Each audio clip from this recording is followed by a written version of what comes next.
अस्सलाम वालेकुम। आज हम स्पंजिस की एनाटॉमी को पढ़ेंगे। ठीक है, तो स्पंजिस सबसे पहले अगर देखा जाए तो स्पंजिस फाइलम पोरिफेरा के अंदर आता है। ठीक है, इनवर्टिब्रेट एक फाइलम है जिसको फाइलम पोरिफेरा कहा जाता है, उसके अंदर स्पंजिस आता है। अब स्पंजिस की एनाटॉमी को हम आज यहाँ पे समझेंगे। तो सबसे पहले ये क्या है, एक स्पंजिस की डायग्राम है। ठीक है, अब इस स्पंजिस की जो डायग्राम देखने में तो हमें बहुत सिंपल नजर आता है। ठीक है, लेकिन हम इसको जूम करके देखते हैं जब, तो इसके अंदर बहुत सारे डिफरेंट सेल्स हैं और कम्प्लेक्सिटी बहुत ज़्यादा है। अब यहाँ पे हमें जनरल कुछ पोर्स नज़र आ रहे हैं जो कि क्या कर रहे हैं, वाटर को कुछ अंदर ले जा रहे हैं। ठीक है, कुछ पोर वाटर को अंदर ले जा रहे हैं तो कुछ पोर वाटर को आउटसाइड द बॉडी ले जा रहे हैं। अब यहाँ पे वाटर को आउटसाइड द बॉडी क्यों ले जाते हैं और वाटर को इनसाइड द बॉडी क्यों ले जाते हैं। अब इन सब को और कौन सी पोर हैं जो कि वाटर को इनसाइड द बॉडी ले जाते हैं और वो कौन सी पोर हैं जो वाटर को आउटसाइड द बॉडी ले जाते हैं, उनको अभी हम यहाँ पे सबको वन बाय वन डिस्कस करेंगे।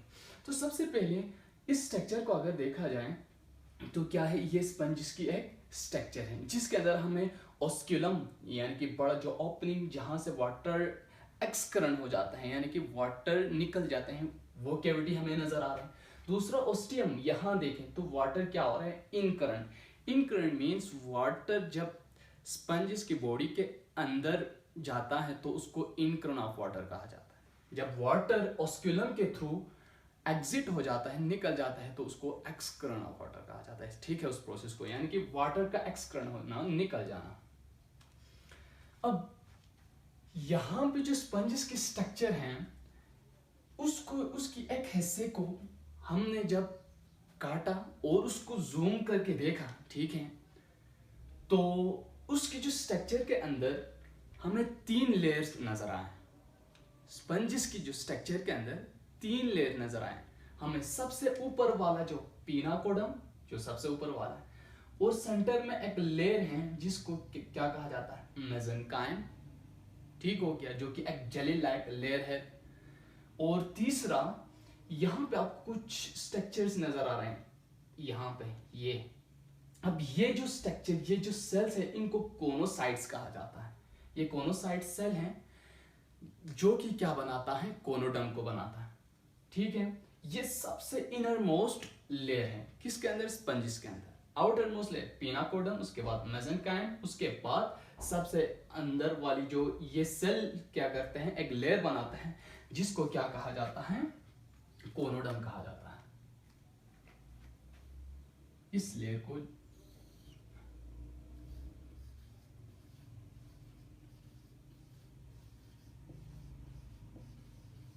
इस सेल की लेयर को क्या कहा जाता है, कोनोसाइट सेल की जो लेयर को क्या कहा जाता है, कोनोडम कहा जाता है। अब यहां पे सबसे पहले अगर देखा जाए तो यहां पे जब हमने ओस्टियम को शो किया है, ठीक है, अब उसको हमने जूम करके देखा तो हमें यहां पे नजर आ रहा है। ठीक है, यहां पे जो स्ट्रक्चर नजर आ रहे हैं वो क्या है, यहां पे जो छोटा सा स्ट्रक्चर नजर आ रहा है वो है जिसको बॉडी पोर कहा जाता है। बॉडी पोर यानी ओस्टियम, जिसके through water inside the body travel करता है। ठीक है, किसके, स्पंजिस के। अब वो वाटर इनसाइड द बॉडी क्यों ट्रेवल करता है, इनसाइड द बॉडी क्यों इंटर होता है।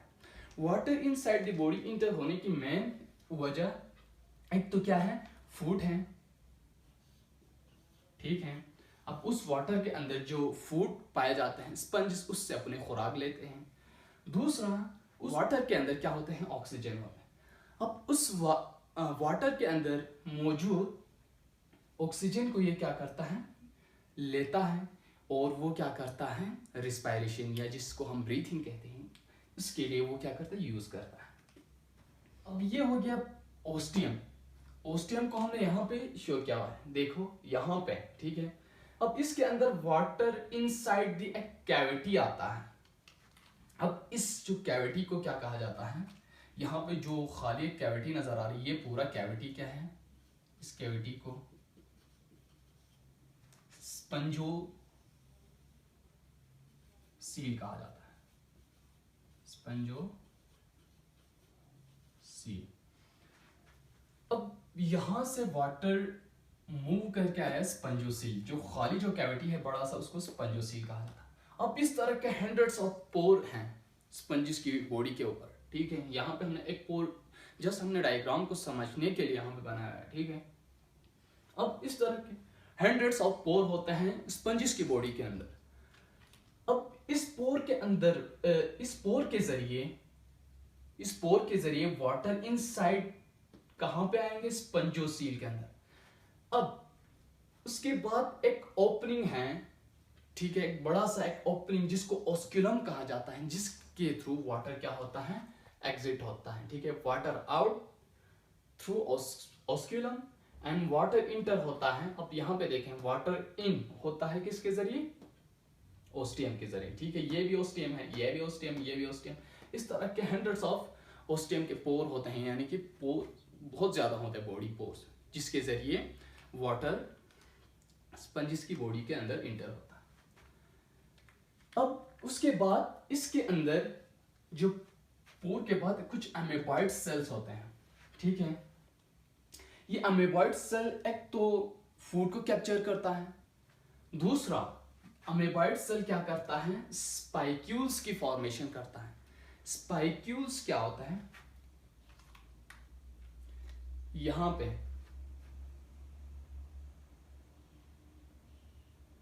इस तरह के कुछ स्ट्रक्चर्स मौजूद होता है, ठीक है। अब इन स्पाइक्यूल्स का जो मेन जो वर्क होता है वो एज स्केलेटन के तौर पर काम करता है। जिस तरह हमारे बॉडी के अंदर जो बोन्स है वो क्या करते हैं, हमें सपोर्ट प्रोवाइड करते हैं ताकि हम एक प्रॉपर शेप में नजर आए। इसी तरह जो स्पंजिस की बॉडी के अंदर जो स्पाइक्यूल होते हैं, ठीक है, ये क्या है, स्पाइक्यूल है।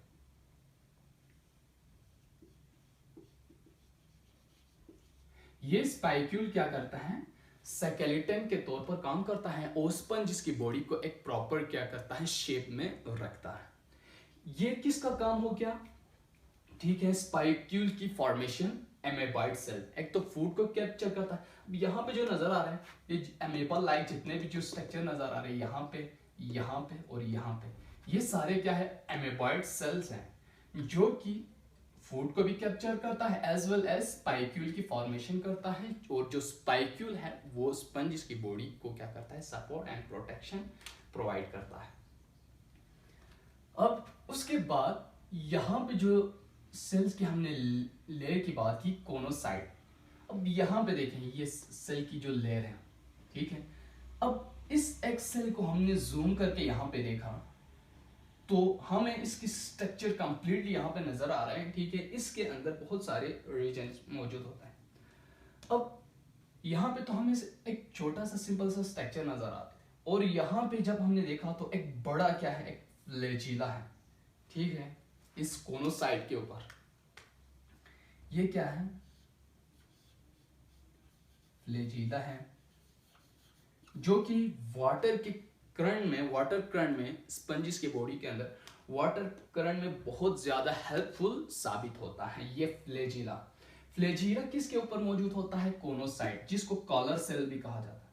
अब यहाँ पे इस रीजन को क्या कहा जाता है, कॉलर कहा जाता है, जिसकी वजह से इस सेल को कॉलर सेल भी कहा जाता है, ठीक है।